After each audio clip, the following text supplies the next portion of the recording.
Welcome to our biology class. Today, we'll be discussing a fascinating topic, plant physiology. This diagram represents the various subfields of plant physiology and how they overlap.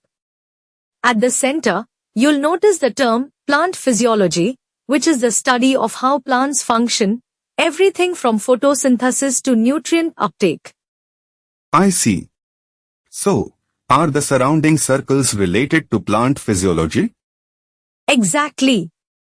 Each of these circles represents a key area of study within plant physiology. Let's break them down one by one. Plant morphology. This is the study of the physical form and structure of plants. For example, it involves understanding how roots, stems, leaves, and flowers are structured and how their shape influences their function. Phytochemistry. This deals with the chemical processes and compounds in plants, such as the production of secondary metabolites like alkaloids and flavonoids. These chemicals often play roles in defense and signaling. Cellular interactions. Here, we study how plant cells interact with each other and their surroundings. This includes communication through chemical signals and coordination during growth or defense. Molecular and cell biology. This involves understanding the molecular mechanisms inside plant cells, like gene expression, protein synthesis, and the functioning of organelles like chloroplasts.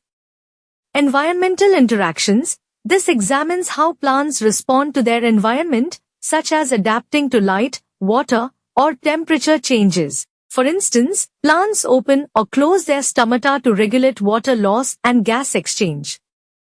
Does this mean all these areas are interconnected? Yes, that's a crucial observation. Plant physiology is like a web where each of these areas overlaps. For instance, understanding plant morphology helps us see how a plant's structure supports its environmental adaptations. Similarly, phytochemistry explains the chemical basis of these interactions.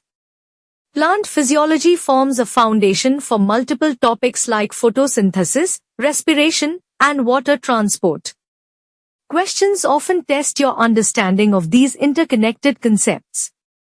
Let's discuss the chemiosmotic hypothesis, a critical concept in cellular respiration and photosynthesis. This idea explains how ATP is synthesized during the electron transport chain, etc., by utilizing a proton gradient. I find the chemiosmotic hypothesis confusing.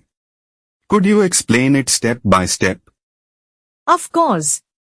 First, let me explain what the chemiosmotic hypothesis is.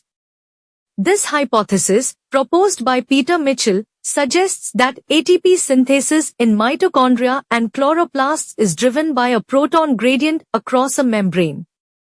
The energy stored in this gradient is used to power ATP synthase, the enzyme that produces ATP. Let's break it down using the context of cellular respiration.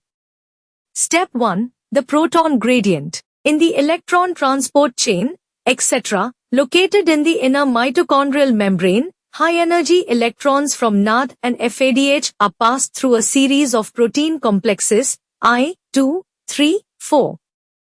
As electrons move through these complexes, protons, H, are pumped from the mitochondrial matrix into the intermembrane space. This creates a proton gradient, where there's a high concentration of protons in the intermembrane space and a low concentration in the matrix.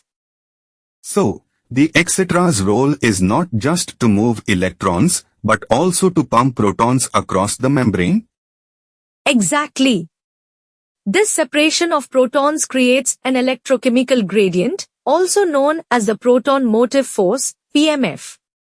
This force has two components, chemical potential, due to the difference in proton concentration, pH gradient.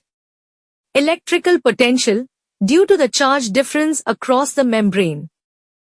Let's discuss the chemiosmotic hypothesis, a critical concept in cellular respiration and photosynthesis.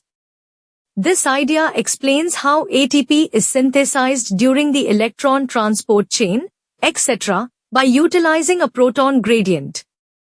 Thank you, ma'am.